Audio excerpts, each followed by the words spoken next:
देखो, आज हमने ट्रिग्नोमेट्री स्टार्ट करनी है और ट्रिग्नोमेट्री का मतलब क्या है, पहले ये समझ लो। ट्रिग्नोमेट्री का मतलब है study of relationship between the sides and angles of A triangle. तो किसी भी एक ट्रायंगल की जो साइड्स हैं, उसकी जो साइड्स हैं और उसके जो एंगल्स हैं, उनके बीच में क्या रिलेशनशिप होता है, उसकी जो स्टडी होती है, उसको हम बोलते हैं ट्रिग्नोमेट्री। ठीक है? तो अब ट्रिग्नोमेट्री में जब आपको ये चीजें समझ में आ जाती है ना कि ट्रिग्नोमेट्रिक रेशियोज क्या होती हैं, तो समझो आपका ट्रिग्नोमेट्री में बेस सॉलिड बन गया। ठीक है? बड़े आराम से आपका काम चलना शुरू हो जाएगा। अब आप सबसे पहले इसी में घबराते हो कि ट्रिग्नोमेट्रिक रेशियोज क्या होते हैं। तो मैं धीरे-धीरे बताता हूँ आपको सारी चीजें। सबसे पहले हम बात करते हैं व्हाट इज व्हाट। इसका क्या मतलब है? इसका मतलब ये है कि हमें इन तीन चीजों के ऊपर फोकस करना है कि परपेंडिकुलर क्या है, बेस क्या है और हाइपोटेन्यूज क्या है। फिर हम रेशियोज के ऊपर बात करेंगे। ठीक है? तो मुझे पता है मेरी तीन साइड्स है राइट एंगल ट्रायंगल में, ये राइट एंगल है। ठीक है? और जो राइट एंगल के सामने वाली साइड होती है, ये हमेशा हमारा क्या होता है, हाइपोटेन्यूज। जो सबसे बड़ी साइड होती है वो हाइपोटेन्यूज होता है। अब प्रॉब्लम कहाँ आती है स्टूडेंट्स को, उनको ये नहीं कई बार पता चलता कि बेस कौन सा परपेंडिकुलर कौन सा है। तो ये बड़ा ही आसान सा काम होता है। अगर मैं इस एंगल के बारे में बात कर रहा हूं, अगर मैं इस एंगल के बारे में बात करूंगा तो इसके सामने वाली साइड जो है ये मेरी परपेंडिकुलर हो जाएगी और इसके साथ वाली साइड जो है वो बेस हो जाएगी। ठीक है?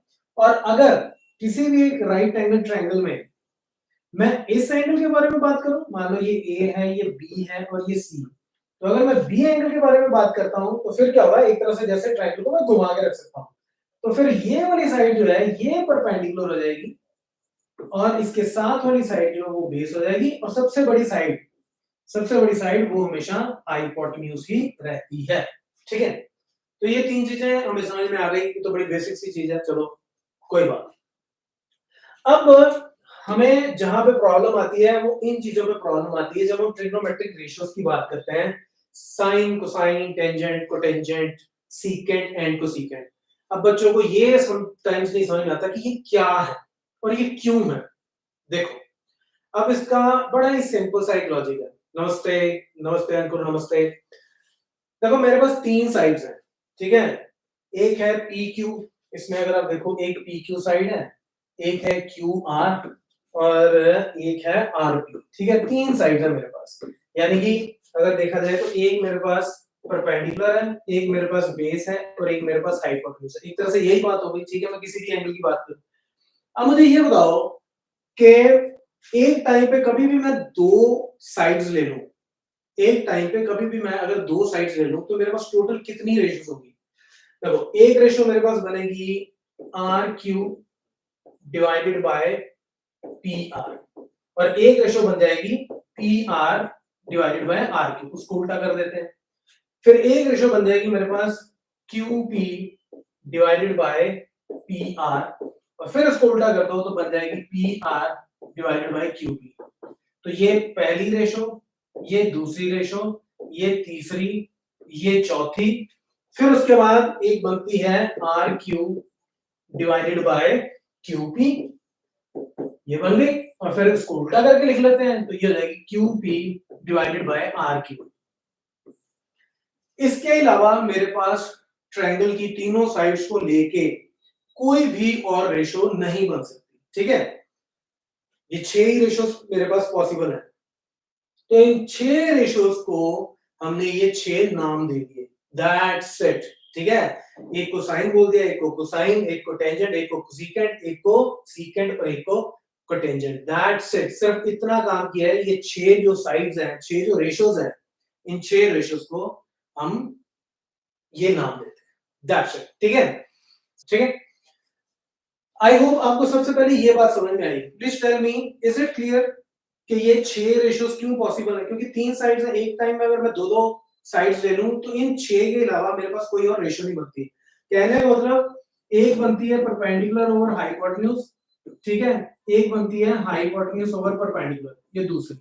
फिर बनती है बेस ओवर हाइपोटेन्यूज, फिर एक बन जाती है हाइपोटेन्यूज ओवर बेस। ठीक है? फिर एक बनती है परपेंडिकुलर ओवर बेस और एक बन जाती है बेस ओवर परपेंडिकुलर। तो ये छह रेशियोज मेरे पास बनती हैं, इसके अलावा और कोई नहीं बनती। चलो ये अब बात आपको क्लियर होगी। ठीक है? तो अब हमने क्या किया, हमने इनको याद रखने के लिए क्या किया, उसके ऊपर बात कर लेते हैं। हमने इनको ऐसे याद रख लिया, पंडित बद्री प्रसाद हर हर बोले, ठीक है। तो परपेंडिकुलर ओवर हाइपोटेन्यूज, इसको हमने साइन बोल दिया, और जब उल्टा किया हाइपोटेन्यूज ओवर परपेंडिकुलर, तो उसको हमने क्या बोल दिया, कॉसेक, जिसको कोसेकेंट भी बोलते हैं। बेस ओवर हाइपोटेन्यूज को हमने कॉस बोल दिया, और जब उल्टा करते हैं हाइपोटेन्यूज ओवर बेस, तो उसको बोल दिया हमने सीकेंट। और परपेंडिकुलर ओवर बेस, इसको हमने बोल दिया tan, और इसको जब उल्टा करेंगे उसको हम बोल देंगे कॉट या कोटेंजेंट। तो ऐसे हम इनको याद रखते हैं। तो these are the only 6 ratios. तो ट्रायंगल की रेशियोज क्या होती हैं, ये साइन कॉस tan ये सब क्या होते हैं। आई होप कि ये अब आपको समझ में आ गया। Is it clear? इस why sin a can never be greater than 1 and why cos a can never be greater than 1। अब हम इसके ऊपर बात करते हैं। ये है एंगल A, ठीक है, ये डबल ए नहीं है, ये एंगल A है, ठीक है। अब हमें पता है कि साइन A क्या होगा, वो हमें पता है परपेंडिकुलर ओवर हाइपोटेन्यूज होता है, अभी अभी हमने पढ़ा, ठीक है। और हमें ये पता है कि जो हाइपोटेन्यूज है, जो हाइपोटेन्यूज है वो हमेशा बाकी दोनों साइड से बड़ी लेंथ होती है, ये सबसे बड़ी साइड होती है, ठीक है। तो जब भी मैं साइन ए को फाइंड आउट करूंगा तो मुझे पता है कि perpendicular is always less than hypotenuse, ये इसमें हमेशा इससे छोटा होता है या इसके बराबर हो सकता है, मतलब ये ऐसे ही हो सकता है कि बस इसके साथ चिपक जाए, राइट। तो इसका मतलब ये जो चीज है p over h, this is always less than और इक्वल टू 1, तो इसीलिए साइन a जो है वो कभी भी 1 से बड़ा नहीं हो सकता। Same is about cos a। cos a क्या होगा, वो होता है बेस ओवर हाइपोटेन्यूज, और बेस है AB डिवाइडेड बाय AC, और AB भी मुझे पता है कि AC से कभी बड़ा नहीं हो सकता, तो दैट्स आल्सो लेस देन और इक्वल टू 1। तो इसीलिए sin A और cos A की वैल्यू कभी भी 1 से बड़ी नहीं होती। क्लियर? फाइन, आगे चलते हैं। देखो अब what is the role of the angle. अब आप सोच रहे होंगे कि जब ये रेशियोज ही हैं कि परपेंडिकुलर और हाइपोटेन्यूज हो गया, ठीक है, तो जब ये रेशियो ही रेशियो है तो सिर्फ साइन लिख दो, साइन के साथ एंगल क्यों लिखते हैं, है ना। जैसे कोई भी एक ट्रायंगल लेते हैं, ये जैसे राइट एंगल ट्रायंगल मैंने दी, ये मान लो A है, ये B है, ये C है, तो जब मैंने रेशियो ही लेनी है, मुझे पता है कि परपेंडिकुलर ओवर हाइपोटेन्यूज, ये साइन, इसको हम साइन बोलते हैं, तो फिर मैं ऐसे क्यों बोलता हूं कि sin B is equal to perpendicular over hypotenuse, यानी कि sin B is equal to AC over BC। ऐसे क्यों बोलता हूं, ये B क्यों आता है बीच में, अकेला sin क्यों नहीं लिख देते? वो इसलिए नहीं लिखते हैं क्योंकि एक पर्टिकुलर एंगल के लिए, किसी एक पर्टिकुलर एंगल के लिए, चाहे राइट एंगल ट्रायंगल छोटी हो, चाहे बड़ी हो, चाहे कितनी बड़ी हो, किसी एक पर्टिकुलर एंगल के लिए ये जो रेशियो है परपेंडिकुलर और हाइपोटेन्यूज की हमेशा सेम होती है। ओके, ये हमेशा सेम होती है। कैसे, मैं आपको एग्जांपल देता हूं। ये मान लो मैंने 45 डिग्री एंगल ले लिया, ठीक है, ये जो एंगल है ये कितना है, 45 डिग्री, तो ये वाला भी 45 डिग्री हो जाएगा, है ना।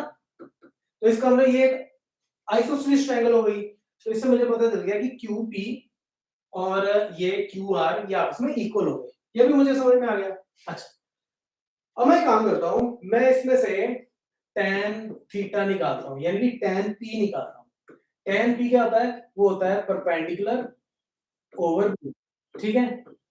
तो परपेंडिकुलर कितना है, परपेंडिकुलर है QP, सॉरी परपेंडिकुलर कौन सा है, परपेंडिकुलर सामने वाली साइड है, वो है QR, और बेस है मेरा QP यानी कि PQ।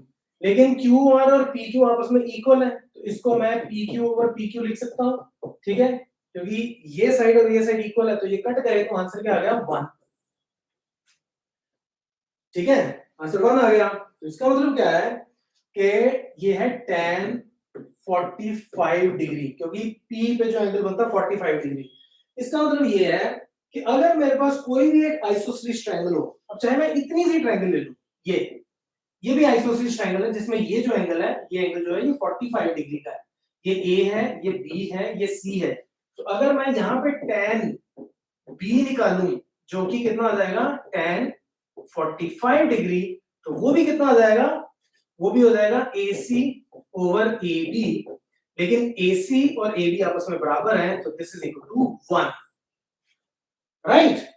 तो ट्रायंगल चाहे छोटी हो, ट्रायंगल चाहे बड़ी हो, एक पर्टिकुलर एंगल के लिए 45 डिग्री का एंगल, चाहे छोटी ट्रायंगल हो चाहे बड़ी ट्रायंगल हो, ये जो वैल्यूज होती है ना, sin 45, cos 45, tan 45 and all these values, ये हमेशा सेम होती हैं।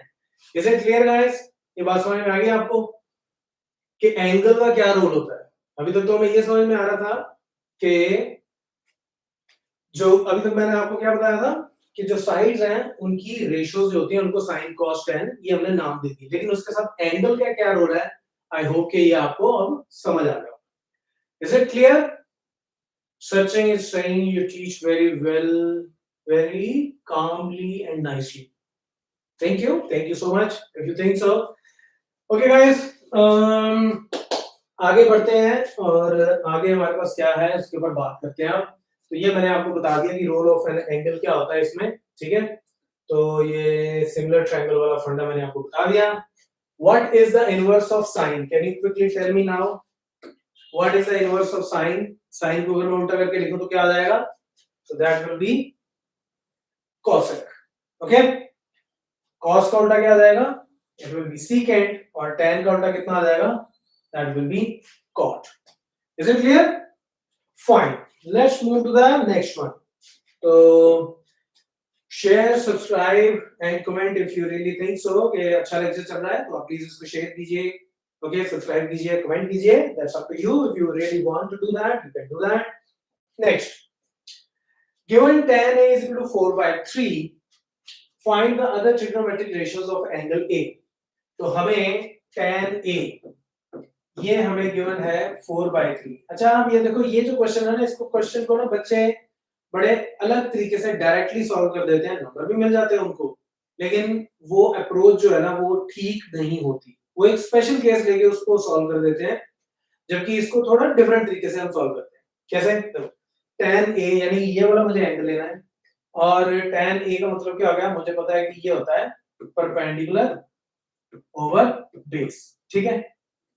तो यानी कि मेरे पास क्या होना चाहिए कि परपेंडिकुलर और बेस की जो रेशो है वो 4/3 है। परपेंडिकुलर और बेस की रेशो 4/3 है, जबकि बच्चे क्या करते हैं, वो कर देते हैं कि परपेंडिकुलर 4 है और बेस 3 है। दैट्स नॉट राइट, ये जरूरी नहीं है, ठीक है। सो tan A is 4/3 जब हम लिखते हैं तो इसका मतलब परपेंडिकुलर ओवर बेस, तो बच्चे अक्सर क्या करते हैं, इसको 4 लिख देते हैं और इसको 3 लिख देते हैं, और इससे भी आंसर आ जाता है। लेकिन अगर मैं इसको 4 into 2 लिख दूं और इसको 3 into 2 लिख दूं, तो रेशो तो अभी भी 4/3 है, राइट। अगर इसको मैं 4 into 5 लिख दूं और इसको 3 into 5 लिख दूं, तो रेशो तो अभी भी 4/3 है ना।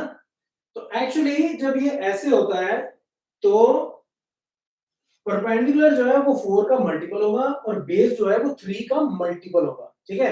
ये होता है इसका मतलब। तो इसका मतलब क्या होता है कि इसमें हम ऐसे लिखते हैं कि this implies perpendicular over hypotenuse is equal to 4k over, sorry, not 4k over 3k, is 4/3, which implies perpendicular is equal to 4k and base, it should be base, and base should be equal to 3k. तो इसको आपको 4k लेना है और इसको आपको लेना है 3k, ये नहीं लेना ऐसे, ठीक है। हालांकि ऐसे ही बच्चे सॉल्व कराते हैं, कभी मार्क्स मिल जाते हैं, कभी कट जाते हैं, लेकिन आपको क्या करना है कि इसको 4k लेना है और इसको 3k लेना है। तो रेशो अभी भी कितनी है? 4/3। कूल। जब ये आ गया हमारे पास, उसके बाद हमें पता है कि ये राइट एंगल ट्रायंगल है। तो राइट एंगल ट्रायंगल में हम क्या करेंगे? पाइथागोरस थ्योरम लगाएंगे, और पाइथागोरस थ्योरम लगा के हम इसका हाइपोटेन्यूज निकाल लेंगे। तो अब AC² हो जाएगा मेरा AB² प्लस BC²।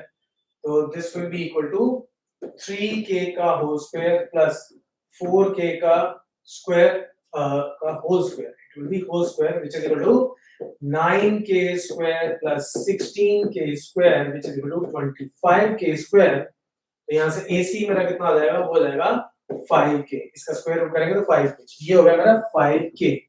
और अब मुझे बाकी की ट्रिग्नोमेट्रिक रेशियोज निकालनी है, तो साइन A मेरा कितना आ जाएगा, perpendicular over hypotenuse which is equal to 5k divided by perpendicular is 4k, so this will be 4k divided by 5k which is equal to 4/5।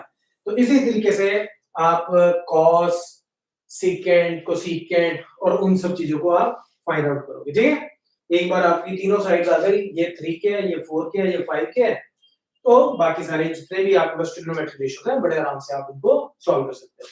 Yash is there, hey Yash, how are you? I am Shreyansh Kumar, one time name ले लीजिए। Hey Shreyansh, how are you? मुझे ना मैं फिर से बता दूंगा। Fine, okay guys, this is one of the trickiest question. ये काफी ट्रिकी क्वेश्चन है जो अक्सर स्टूडेंट्स को नहीं समझ में आता कि ऐसा क्यों है और इसको क्यों सॉल्व करना है ऐसा। ठीक है, मैं अब आपको एक क्वेश्चन बड़े तरीके से बड़े पेशेंटली समझाऊंगा। सो कोई इशू हो, कोई डाउट हो तो मुझसे पूछ लेना। ओके, ये कहता है कि हमारे पास दो ट्रायंगल्स हैं, angle B and angle Q are acute angles. तो ये दो हमारे पास एक्यूट एंगल्स हैं। ठीक है, एक ये हो गया एंगल बी और ये हो गया एंगल क्यू। ठीक है, और ये हमारे पास ये राइट एंगल ट्रायंगल बन गई। Okay, such that sine B is equal to sine Q. अब हमें गिवन है कि साइन बी जो है वो साइन क्यू के बराबर है। ठीक है, यानी इसका साइन और इसका साइन आपस में इक्वल है। Prove that angle B is equal to angle Q. तो हमें प्रूव करना है कि ये एंगल और ये एंगल आपस में इक्वल है। देखो, एंगल मैं कब इक्वल को प्रूव कर सकता हूं? अगर मैं, you are right, game on this question is hard but equally simple as well, क्योंकि सिर्फ विजुअलाइज करने की दिक्कत होती है। देखो, आप सबसे पहले ये सोचो, किसी भी चीज को सॉल्व करने से पहले किससे पूछा गया है?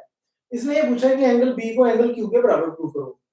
तो अगर मैं इस ट्रायंगल को और इस ट्रायंगल को सिमिलर प्रूव कर दूं, तो सिमिलर ट्रायंगल्स के जो कॉरस्पॉन्डिंग एंगल्स होते हैं वो इक्वल होते हैं, है ना? तो मुझे सिमिलर ही प्रूव करना है। और सिमिलर हम कैसे प्रूव कर सकते हैं? अगर इसकी तीनों साइड्स की रेशियो, इसकी तीनों साइड्स और कॉरस्पॉन्डिंग तीनों साइड्स की रेशियो आपस में इक्वल हो, तो एस एस एस से तीनों साइड, दोनों ट्रायंगल्स जो है वो क्या हो जाएंगी? सिमिलर हो जाएंगी। तो बस मुझे इतना ही करना है। सर ट्रायंगल चैप्टर करवा दो प्लीज नेक्स्ट लेक्चर में। अच्छा, पहले बेटे इसको कर लें, ठीक है, उसके बाद फिर उसके ऊपर जाएंगे जो भी हमने करना होगा। देखो, अब मुझे सबसे पहले ये गिवन है कि sin b is equal to sin q, है ना?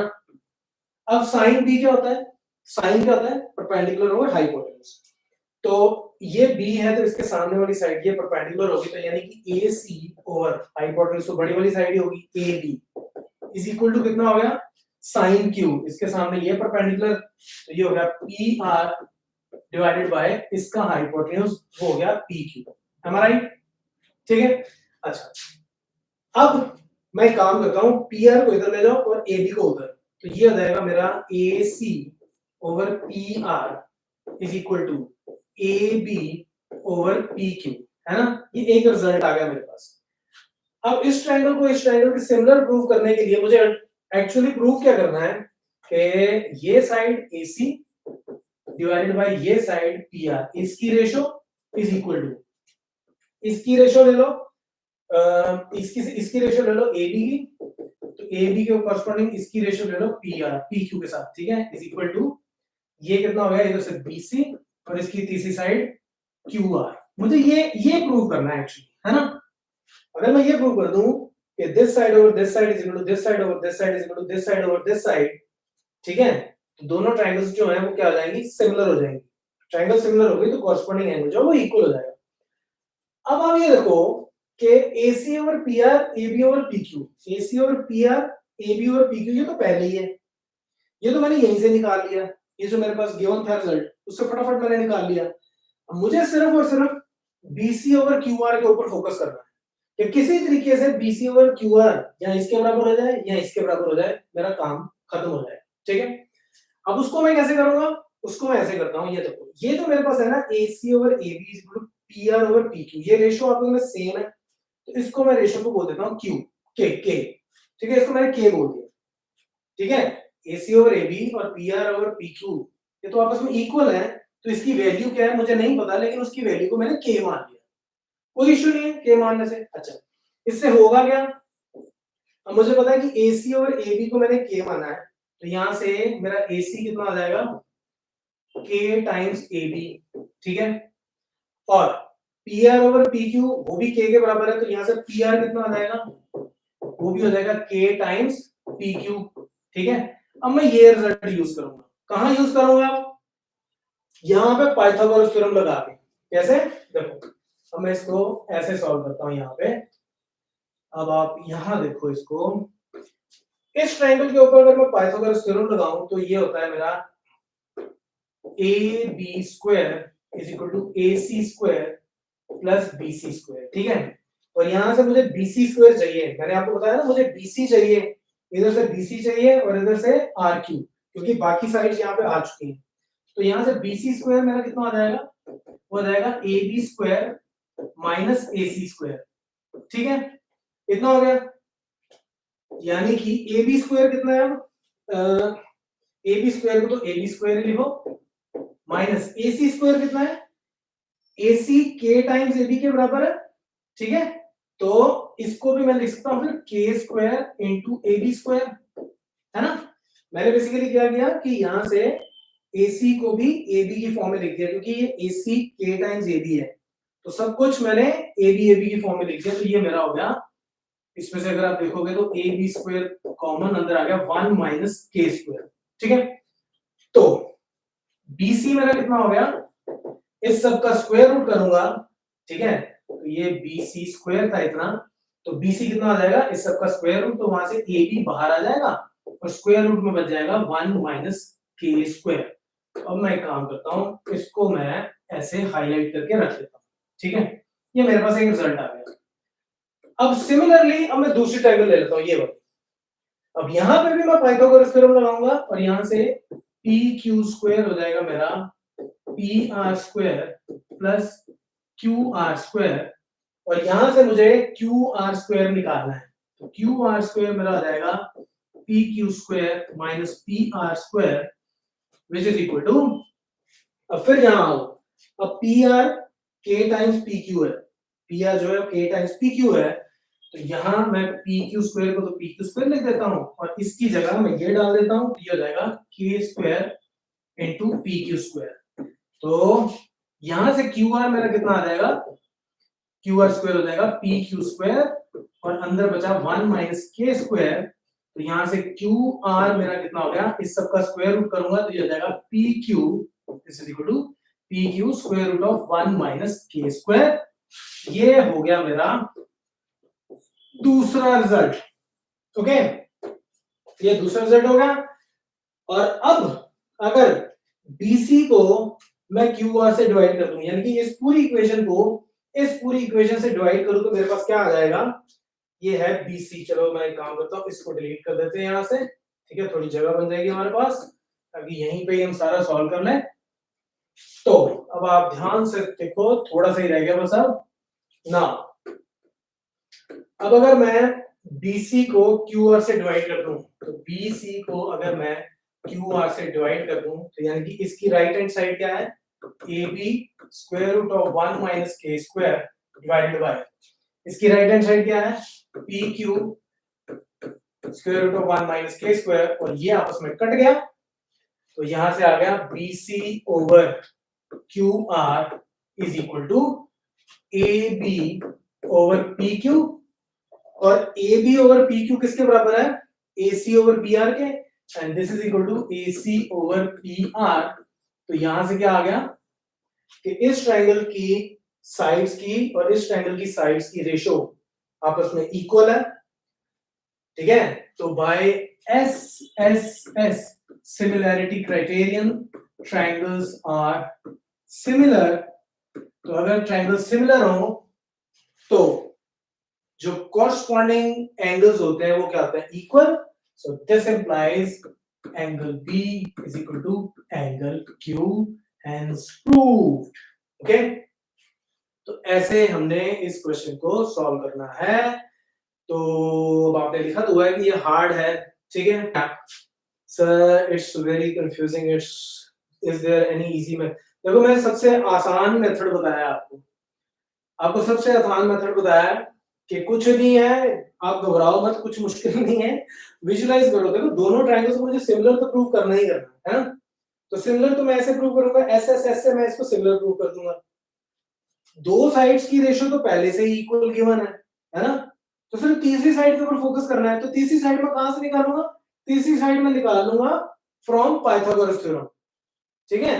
तीसरी साइड में तो जो तीसरी, देखो इसमें तीसरी साइड कौन सी बची हुई है, मैं यहाँ पे ऐसे लिखता हूँ, ये मैंने यहां से निकाल लिया था, लेकिन तीसरी साइड बची थी यहाँ पे BC, ऊपर वाली ट्रायंगल में BC और नीचे वाली ट्रायंगल में QR, है ना। तो पाइथागोरस थ्योरम से ये BC, मैंने BC निकाल लिया इन टर्म्स ऑफ AB, और इधर से ये QR, मैंने QR निकाल लिया इन टर्म्स ऑफ PQ। उसके बाद उसको डिवाइड किया और सेम रेशियो आ गई, ठीक है, बात नहीं।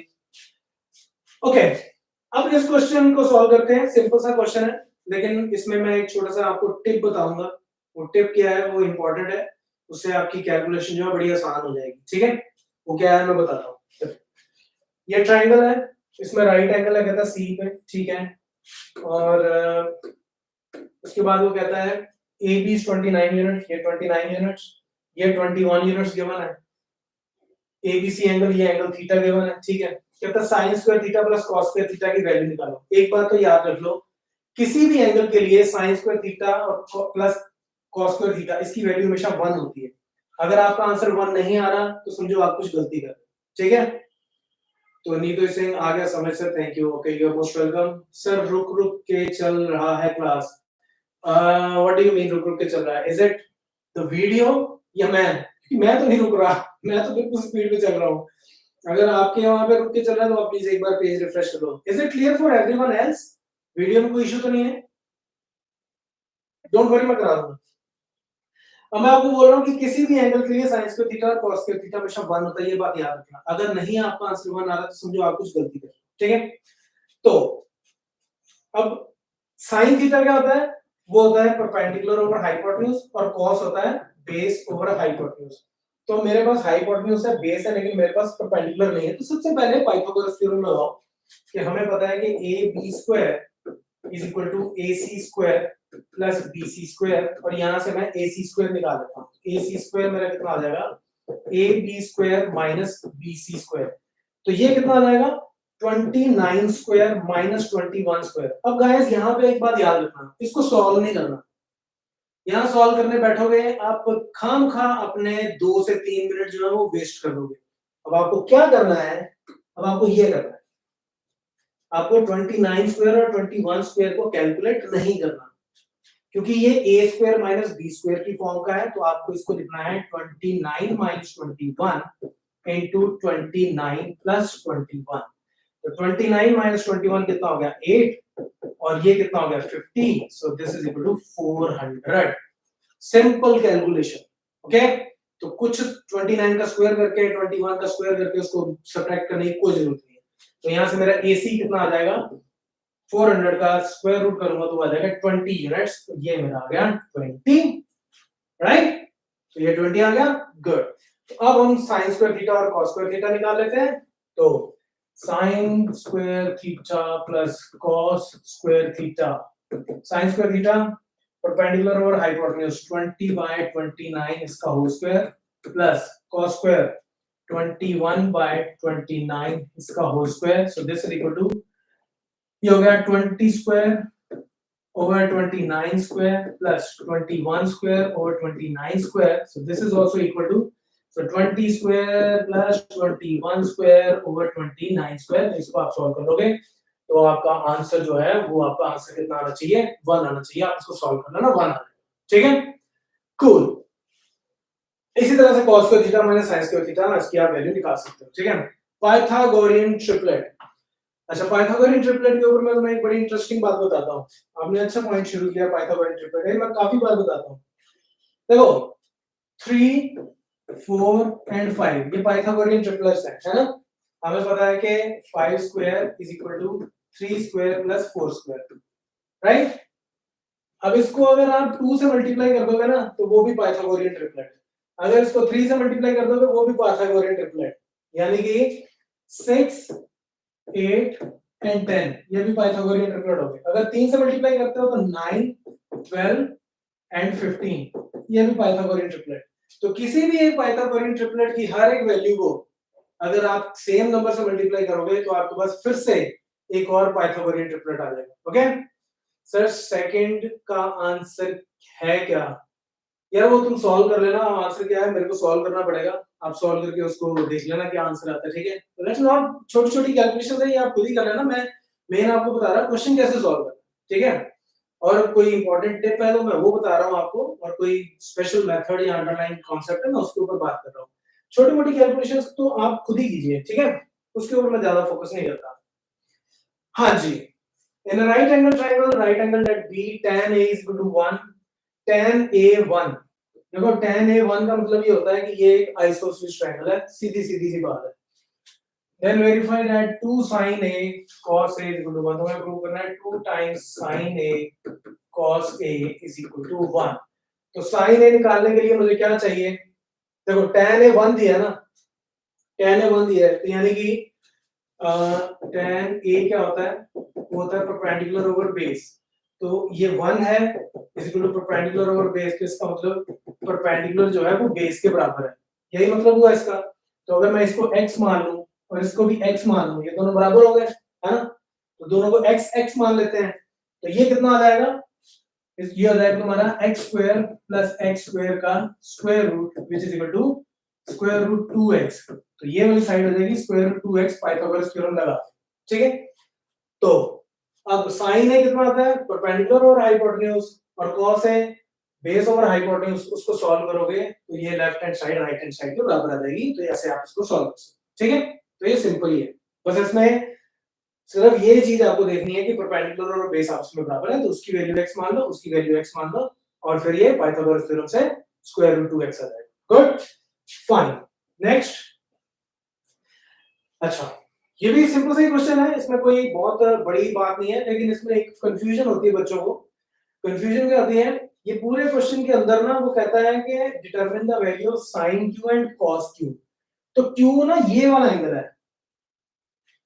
q ये वाला एंगल है, तो अक्सर बच्चे क्या करते हैं इसको परपेंडिकुलर समझ लेते हैं, जब जब ये निकालते हैं sin q और cos q निकालते हैं ना, तो वो इसको परपेंडिकुलर ले लेते हैं, लेकिन sin और cos के लिए sin q क्या होगा? ये परपेंडिकुलर बनेगा OP, और ये हाइपोटेन्यूज, तो हाइपोटेन्यूज जाएगा OQ, तो ये हो गया मेरा साइन, और cos क्या हो जाएगा? ये मेरा बेस हो जाएगा QP, तो बेस ओवर हाइपोटेन्यूज OQ, तो आपको ये निकालना होगा। बाकी कुछ आगे कैसे निकालना है उसके ऊपर बात कर लेंगे, लेकिन ये बात याद रखना कि जिस एंगल के लिए हमने साइन और cos निकालना होता है उसके सामने वाली साइड परपेंडिकुलर ली जाती है, ये परपेंडिकुलर हो जाएगी, और ये जो है ये फिर बेस हो जाएगी जब मैं इन दोनों की बात करूंगा। Is it clear? 24, देखो मैं इसको सॉल्व कर रहा हूं, क्वेश्चन को ध्यान से देखना सारे बच्चे, ठीक है? इसको कैसे सॉल्व करना है? कहता है OP 7 सेंटीमीटर, ये 7 सेंटीमीटर दे दिया, OQ minus PQ is 1 centimetre. अच्छा, अब देखो OP हमें गिवन है 7 सेंटीमीटर, और OQ माइनस PQ ये गिवन है मुझे 1 सेंटीमीटर, यानी कि OQ ये बड़े वाली साइड में से ये वाली साइड माइनस कर दो तो 1 आता है हमारे पास, ठीक है? लेकिन अब हमें एक्चुअली ये साइड्स चाहिए, मुझे OP साइड चाहिए और OQ साइड चाहिए, मैं कैसे निकालूं? तो आप इसको, आप क्या करो, इसके ऊपर अगर मैं पाइथागोरस थ्योरम लगाऊं तो मुझे पता है कि OQ स्क्वायर कितना आता है? वो होता है OP square plus PQ square, ठीक है? इतना होता है। तो अब OP की वैल्यू तो मुझे 7 गिवन है ना? OP की वैल्यू 7 गिवन है, लेकिन यहाँ पे मुझे ना PQ पता है ना OQ पता है, लेकिन लेकिन लेकिन लेकिन मुझे इन दोनों के बीच में रिलेशनशिप पता है। तो अगर कोई चीज नहीं समझ में आती तो 1 बाय 1 चलते जाओ, कोई चीज नहीं समझ में आती तो स्टेप बाय स्टेप धीरे धीरे चलो, कोई दिक्कत नहीं है। देखो मैं इसको ऐसे लिख सकता हूँ, मैं थोड़ा खुला खुला लिख देता हूँ, OQ square is equal to OP square, तो मुझे समझ में आ गया 7 स्क्वायर वो हो गया 49 प्लस PQ स्क्वायर, है ना? कोई इशू नहीं है, यहाँ तक आ गया। पर अब मुझे ना OQ पता है ना PQ पता है, लेकिन मुझे इतना पता है कि OQ जो है OQ माइनस PQ इज 1, तो यहाँ से मेरे पास क्या आ जाएगा कि OQ is equal to 1 plus PQ। ये बात समझ में आ गई मुझे। तो मैं एक काम कर सकता हूँ कि ये OQ की वैल्यू यहाँ से उठा के यहाँ डाल दूं, तो फिर क्या होगा, ये सारी की सारी इक्वेशन जो है वो PQ की फॉर्म में आ जाएगी। तो इसको मैं ऐसे लिख सकता हूँ, मैं यहाँ लिख देता हूँ, OQ की जगह आ गया 1 प्लस PQ इसका whole square is equal to 49 plus PQ square. तो ये सारी टर्म जो है वो PQ की फॉर्म में आ गई, ये क्वाड्रेटिक इक्वेशन बन जाएगी। इसको आप सॉल्व कर लो, वहां से आपको PQ की वैल्यू मिल जाएगी। ठीक है, सॉल्व अभी आप खुद करना, सिंपल सी इक्वेशन बनेगी। तो यहाँ से PQ की वैल्यू आ गई, और वो PQ की वैल्यू जब मैं इसमें डालूंगा तो मेरे पास OQ की वैल्यू आ जाएगी, जैसे कि यश ने ऑलरेडी दे दिया 24 एंड 25। तो ये साइड आपकी 24 आ जाएगी, ये साइड 25 आ जाएगी, और उसके बाद साइन Q और कॉस Q आप निकालोगे। ये पक्का 24 और 25 ही है, मुझे भी पता नहीं है, मैं यश की बातों पे जा रहा हूँ कि उसने 24 और 25 लिख दिया, तो मैंने भी 24-25 लिख दिया यहाँ पे। ठीक है, तो उसके बाद आप साइन Q और कॉस Q निकाल दो। तो साइन Q कितना हो जाएगा, साइन Q हो जाएगा परपेंडिकुलर ओवर बेस, परपेंडिकुलर है OP और बेस कितना है OQ, so this will be equal to 7/25, और cos Q कितना आ जाएगा, वो हो जाएगा 24/25। Can someone please check, book में से देख सकता है कि क्या आंसर यही है? अगर किसी ने बुक खोल रखी है तो एक बार प्लीज कंफर्म कर दे, क्योंकि मैंने ये कैलकुलेशंस नहीं की। तो if someone can confirm it then we will move forward। ठीक है, yes sir, Varshni Singh, okay good, question समझ में आ गया, वेरी नाइस। तो इस क्वेश्चन में एक जो गलती होती है वो मैंने आपको बता दी क्या होती है। Now this is what you can do, share, like, subscribe only if you want to। ठीक है, अब राइट एंगल ट्रायंगल है, AB गिवन है मुझे 24, BC गिवन है मुझे 7, तो ये साइड में निकाल लूंगा पाइथागोरस थ्योरम से। तो उसके बाद sin A निकाल लो, cos A निकाल लो, sin C निकाल लो, cos C निकाल लो, सब कुछ आपका निकल जाएगा। देखो sin A निकालोगे तो sin A कितना आ जाएगा, ये परपेंडिकुलर है BC, और ये जब मैं इस एंगल की बात कर रहा हूं तो ये परपेंडिकुलर हो गया और हाइपोटेन्यूज हो गया AC। लेकिन जब मैं sin C की बात करता हूं, इसकी बात करता हूं, तो ये परपेंडिकुलर हो जाएगा। तो इस केस में हो जाएगा AB ओवर AC। तो ये हमेशा याद रखना कौन से एंगल की बात हो रही है, कौन से एंगल की बात हो रही है। तो परपेंडिकुलर और बेस के अंदर गलती मत करना, ठीक है, उसके अंदर बिल्कुल गलती नहीं करनी आपने। Okay next, tan P cot R, guys फिर से वही है, परपेंडिकुलर गिवन है, हाइपोटेन्यूज गिवन है, बेस हम निकाल लेंगे। ठीक है, उसके बाद tan P क्या होता है, cot R क्या होता है हमें पता है। tan P जब ले रहा हूं तो ये वाला एंगल ले रहा हूं, तो ये परपेंडिकुलर हो जाएगा। ठीक है, और जब मैं इसको ले रहा हूं R एंगल को, तो ये परपेंडिकुलर हो जाएगा। तो ये सिर्फ कंफ्यूजन है, यहाँ P एंगल है और यहाँ R एंगल है, तो बस इसी का ही ध्यान रखना है आपको। ठीक है, और गलती ना हो उसके लिए हमेशा पंडित बद्री प्रसाद हर हर बोले साइड में लिख लो, ऊपर साइन कॉस tan लिख लो और नीचे कोसेकेंट सीकेंट कोटेंजेंट लिख लो। ठीक है, तो उससे कभी गलती नहीं होती। Fine, next, sin A is equal to 3, calculate cos A, tan A, you can do that। P is equal to sin is equal to 3, ये तो यार मैंने गलत लिख दिया, sin में 3 तो हो ही नहीं सकता, there is something not right, मैंने गलत लिख दिया, क्योंकि sin की वैल्यू कभी 1 से ऊपर हो ही नहीं सकती, it should be 1/3, this is not right। अगर ऐसा हो तो, अगर एग्जाम में ऐसा हो जाए तो वहां पे मेंशन करके आया ना कि this is a trick question, this is not possible। okay, so 3/4, okay, now that makes sense। मैं भी सोचूं ये क्या हो गया, if 3/4 it means perpendicular over hypotenuse is equal to 3/4, that does not mean that perpendicular is 3 and hypotenuse is 4, that means perpendicular is 3k and h is equal to 4k। okay, तो ये 3k है 4k, क्योंकि ratio है 3/4, value 3 और 4 नहीं, तो हमेशा ऐसे सॉल्व करो। ठीक है, फाइन, तो ये अब आप सॉल्व कर लोगे, इसमें कोई इशू नहीं है। आगे चलते हैं, मैंने ऑलरेडी ऐसा कुछ तो सॉल्व कर लिया था। हाँ जी, given 15 cot A is equal to 8, find sin A secant A, you guys can do it। इसको मैं स्किप कर रहा हूँ, आगे चलते हैं। ये सेम क्वेश्चन है वैसा ही। सीकेंट थीटा हमें गिवन है इतना, वो कहता है बाकी सारी ट्रिग्नोमेट्रिक रेशियोस फाइंड आउट करो, ये भी आप कर लोगे, ठीक है, इसको भी नहीं मैं एड्रेस करने वाला, सिंपल क्वेश्चन है। हाँ जी, अब ये सिंपल क्वेश्चन है, वैसे तो बहुत सिंपल है, कहता है angle A is equal to angle B are acute angles, तो angle A angle B acute angle, तो ये सी पे इसका मतलब है ना 90 डिग्री का एंगल होगा, यही यही बात हुई इसकी। अब वो कहता है कि cos A जो है ना वो cos B के बराबर है, तो प्रूव करो कि एंगल A और एंगल B बराबर है। सुपर सिंपल, देखो हमें गिवन है cos A is equal to cos B। cos क्या होता है? cos ये बेस ओवर हाइपोटेन्यूज, लेकिन जब मैं A एंगल की बात कर रहा हूँ, A एंगल की बात कर रहा हूँ, तो मुझे चाहिए ये होता है बेस ओवर हाइपोटेन्यूज, तो इसके साथ वाली साइड बेस हो गई, यानी कि AC हाइपोटेन्यूज, तो हाइपोटेन्यूज ही रहेगा AB is equal to cos B। जब मैं इसकी बात कर रहा हूं तो ये मेरा बेस हो गया BC और हाइपोटेन्यूज AB, ठीक है, तो AB के साथ AB कट गया, तो AC इज इक्वल टू क्या आ गया BC, तो AC और BC बराबर हो गए, this implies triangle ABC is an isosceles triangle, आप पूरा लिख लेना, this implies angle A is equal to angle B। किसी भी ट्रायंगल की दो साइड्स अगर बराबर हो तो वो आइसोसेलेस ट्रायंगल होती है, और आइसोसेलेस ट्रायंगल के जो जो दो साइड्स बराबर होती हैं उनके कॉरस्पॉन्डिंग जो दो एंगल्स हैं वो आपस में इक्वल होते हैं। सर एक डाउट है, पूछो, इससे रिलेटेड है पूछो, अगर इससे बाहर है तो फिर मैं बाद में बताऊंगा, ठीक है। एक क्वेश्चन आप सॉल्व कर सकते हैं क्या? इट डिपेंड्स, अगर इसी से रिलेटेड है आई कैन एक्सप्लेन, लेकिन अगर आप कहीं और से पूछ रहे हो तो फिर मैं इस लेक्चर में उसको नहीं बताऊंगा, okay fine. Let's move to the next one. हाँ जी, cot थीटा इज इक्वल टू 7/8, cot थीटा मुझे गिवन है 7/8। cot क्या होता है? बेस ओवर परपेंडिकुलर, वो तो काम मिल गया भैया, इधर आओ।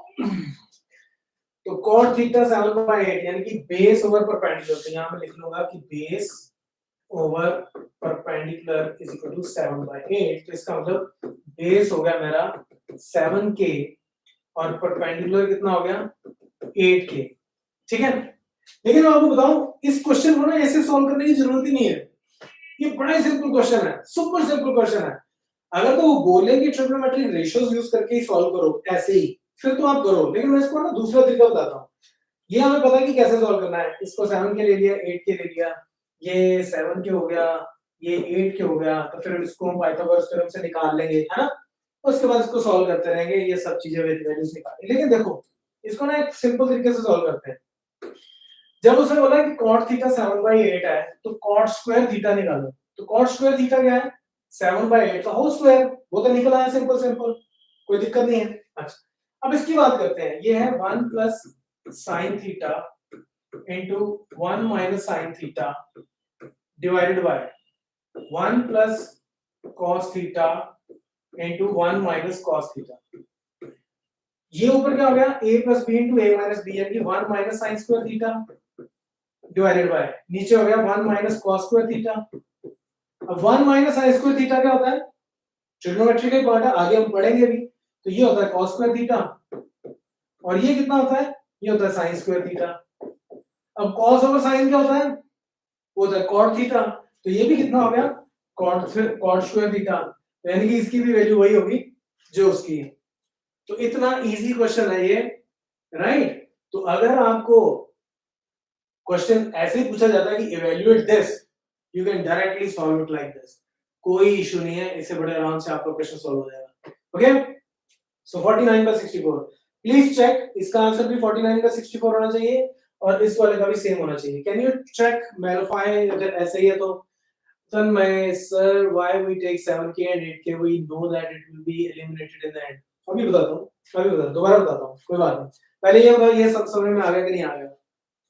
क्वेश्चन का आंसर भी ठीक है, ओके गुड। चलो बच्चों जिनको नहीं समझ में आया दोबारा बता देता हूं। तो यार मैं आपसे एक सिंपल सी बात बोलता हूं, आप इस सबको भूल जाओ। मैं कहता हूं मेरे पास एक वेरिएबल है x और एक वेरिएबल है y, ठीक है, या यूं कह लो कि मेरे पास कुछ पैसे हैं और तन्मय के पास भी कुछ पैसे हैं, ठीक है। मैं ऐसे करता हूं, चलो मैं ऐसे समझा, मान लो सुनील के पास है से 100 रुपए और तन्मय के पास है 300 रुपए, ठीक है। तो ठीक है, मुझे पता चल गया कि रेशो होगी 1/3, समझ में आ गया। लेकिन अब मैं ये कहता हूं कि सुनील के पास जो पैसे हैं, ठीक है, और तन्मय के पास जो पैसे हैं उनकी रेशो है 1/3, ठीक है। अब इसको भूल जाते हैं, सुनील के पास जितने पैसे और तन्मय के पास जितने पैसे हैं उसकी रेशो 1/3 है। तो अब ऐसा भी तो हो सकता है कि मेरे पास 100 रुपए है, तन्मय के पास 300, लेकिन ऐसा भी हो सकता है कि मेरे पास 200 है, तन्मय के पास 600, ऐसा भी हो सकता है कि मेरे पास 1000 है, तन्मय के पास 3000। तो रेशो तो 1/3 रहेगी, है ना, रेशो तो 1/3 रहेगी। तो फिर मैं अब ये तो नहीं कह सकता ना कि सुनील के पास 1 रुपया और तन्मय के पास 3 रुपए, ये तो नहीं मैं कह सकता। तो फिर मुझे क्या करना पड़ेगा, मैं ये बोलूंगा सुनील के पास अगर k रुपीस हैं तो तन्मय के पास कितने हैं, 3k, and k can be any positive integer, money के हिसाब से, नॉट इंटीजर, रियल नंबर भी हो सकता है, पॉजिटिव रियल नंबर, क्योंकि मनी की बात कर रहा हूं मैं। तो यहाँ पे अगर 1000 है तो ये 3000 हो जाएगा, ये 100 है तो ये 300 हो जाएगा, ये 6000 है तो ये कितना हो जाएगा, 18000 हो जाएगा। तो इसलिए हम k और 3k यूज करते हैं, k इसलिए यूज करते हैं। Okay Tanmay, you got it now, very nice. अब ये भी कुछ खास नहीं है, आप लोग इसको खुद ही सॉल्व कर लीजिएगा। 3 cot a is equal to 4, तो यानी कि cot a कितना हो जाएगा, 4/3, और cot क्या होता है, बेस ओवर हाइपोटेन्यूज। तो इसका मतलब जो मेरा बेस है वो हो गया 4k, और जो मेरा hypotenuse, sorry, perpendicular, base over perpendicular, और परपेंडिकुलर हो गया मेरा 3k। तो ये 4k हो गया, ये 3k हो गया, तो ये 5k आ जाएगा बाद में जब पाइथागोरस थ्योरम लगाऊं, तो ये 5k आ जाएगा। उसके बाद tan की वैल्यू डाल दो, इधर cos की वैल्यू डाल दो, इधर a की sin a, तो सब निकाल लो, इन्हीं से ही पंडित गोविंद प्रसाद हर बोले, और चेक कर लो कि लेफ्ट हैंड साइड और राइट हैंड साइड आपस में इक्वल है कि नहीं, दैट्स इट, ठीक है। तो अगर इक्वल आती है वैल्यू तो लिख दो, okay, left hand side is equal to right hand side, नहीं आती तो वही नहीं है, ठीक है, fine. Let's move to the next one. हाँ जी, अगेन सिंपल क्वेश्चन, कुछ नहीं है इसमें, कहता है in a right angle triangle, in a triangle ABC right angle at B, तो ये अगर बी है तो इसको मैं ए मान लेता हूँ, इसको मैं सी बोल देता हूँ, किसी को भी बोल दो, चाहे इसको ए बोल दो, इसको सी बोल दो, ये सिर्फ रिप्रेजेंटेशन होती है, कोई फर्क नहीं पड़ता उससे। tan a is equal to 1/3, tan a is equal to 1/√3, 1/√3, ठीक है। तो tan क्या होता है, परपेंडिकुलर ओवर बेस। अब मैंने इसको अगर एंगल माना है a को, तो परपेंडिकुलर होगा ये, तो ये हो गया मेरा 1k, ठीक है, यानी कि k, और ये हो जाएगा √3k, वही वाली बात, क्योंकि ये क्या है, perpendicular over base is equal to 1/√3, तो परपेंडिकुलर मेरा कितना हो गया, उसको मैं k मान लेता हूं, तो बेस मेरा कितना आ जाएगा, √3k। इन दोनों को यूज करके मैं इसको निकाल लूंगा, वो भी k की फॉर्म में ही आ जाएगा, और उसके बाद sin a cos c cos a sin c, ये वैल्यूज डालो और उसको सॉल्व करते हो, ठीक है। तो ये ऐसे सॉल्व हो जाएगा, so don't worry about that, तो I will do that. Okay next, अभी मैं जो करवा रहा हूं अभी मैं उसी के ऊपर फोकस करना चाहता हूं, ठीक है। In triangle PQR right angled at Q, तो ये Q पे राइट एंगल है, ठीक है। तो PQR, ये P हो गया, ये Q हो गया, तो फिर इसको R मान लेते हैं। PR प्लस QR, PR ये और QR यानी कि ये, तो लिख लेते हैं यहाँ पे PR plus QR is equal to 25 centimetre. जब कैलकुलेशन करते हैं तो साथ में सेंटीमीटर वगैरह छोड़ देते हैं, ठीक है। और PQ5, PQ गिवन है मुझे 5, तो PQ मुझे गिवन है 5, ठीक है। ये वैसा ही क्वेश्चन है जैसे हमने पहले सॉल्व किया था। अब वो कहता है कि sin p cos p tan p, इसके लिए sin p cos p tan की वैल्यू निकालो। मुझे सिर्फ एक साइड पता है, बाकी दोनों नहीं पता, तो मैं क्या करूंगा, सबसे पहले जब तुम लोगों को कुछ भी समझ में ना आए ना कि आगे कैसे मूव करना है, तो एक बार पाइथागोरस थ्योरम को सोच के जरूर देखना कि उससे मेरे पास क्या आता है।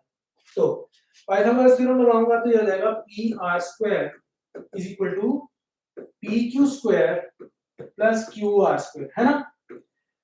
अब इसमें देखो, ये PQ की वैल्यू तो मैं सीधी सीधी डाल सकता हूँ, तो यहां से मेरे पास PR² कितना आ जाएगा, इसका स्क्वायर करूंगा 25 प्लस QR², है ना, इतना हो गया। और उसके बाद अब ये PR, ये QR, ये भी PR और QR, लेकिन इससे यहां से मैं पी आर को लिख सकता हूं 25 माइनस क्यू आर, है ना, और फिर मैं पी आर की वैल्यू इसमें डाल देता हूं, तो ये कितना बन जाएगा, सारा कुछ क्यू आर की टर्म में आ जाएगा, सारा कुछ क्यू आर की टर्म, तो ये बन जाएगा 25 माइनस क्यू आर इसका whole square is equal to 25 plus Q R square. तो ये जो मेरे पास आ गई अब नीचे इक्वेशन, ये सारी क्यू आर की टर्म में है, तो इसको मैं सॉल्व करूंगा, इस क्वाड्रेटिक इक्वेशन बन जाएगी ये मेरी, इसको मैं सॉल्व करूंगा और पॉजिटिव वैल्यू लूंगा। अगर उसकी दो वैल्यूज आती हैं तो नेगेटिव वाली वैल्यू को मैं रिजेक्ट कर दूंगा, क्योंकि ये साइड्स ऑफ ए ट्रायंगल है।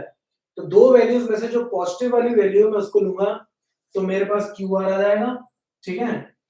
इस क्यू आर की वैल्यू फिर मैं इसमें पुट करूंगा तो मुझे पी आर भी मिल जाएगा, ठीक है। तो इस इक्वेशन को सॉल्व करके मैं क्यू आर निकालूंगा, उसको फिर मैं इसमें डालूंगा और यहाँ से मुझे पी आर भी मिल जाएगा। तो जब क्यू आर भी मिल गया, पी आर भी मिल गया, ये पहले ही पता है, तो फिर साइन भी निकालो, कॉस भी निकालो, tan भी निकालो, जो मर्जी निकालो, ठीक है। Then you will be able to solve it. हमने नहीं देखा, ठीक है। अब उसके ऊपर बात करते हैं।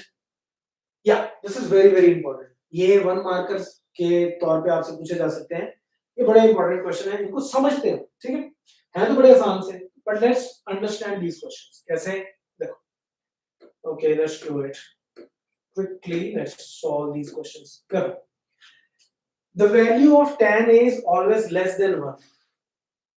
अब ना इस क्वेश्चन को जब आप सोचते हो ना, तो कभी भी अगर कोई तुक्का मारने की जरूरत नहीं, आप क्या करो, आप ना एक ट्रायंगल बना के देख लो, ठीक है, कोई भी एक ट्रायंगल बना लो। हमें पता है कि tan क्या होता है, tan थीटा, इस एंगल को थीटा मान लो, वो होता है पंडित बद्री प्रसाद यानी कि परपेंडिकुलर हर हर बोले यानी कि बेस, ठीक है, परपेंडिकुलर ओवर बेस। अब tan A is always less than 1, ऐसा जरूरी तो नहीं है, मैं एक ऐसा ट्रायंगल भी तो बना सकता हूं जिसमें परपेंडिकुलर बड़ा हो और बेस छोटा हो, आई कैन डू दैट, है ना, तो मैं ऐसा कर सकता हूं। तो अगर परपेंडिकुलर बड़ा और बेस छोटा हो गया तो ये तो ग्रेटर देन 1 हो जाएगा, ये ग्रेटर देन 1 हो जाएगा, तो इसका मतलब ये स्टेटमेंट क्या है, दिस इज फॉल्स, फाइन।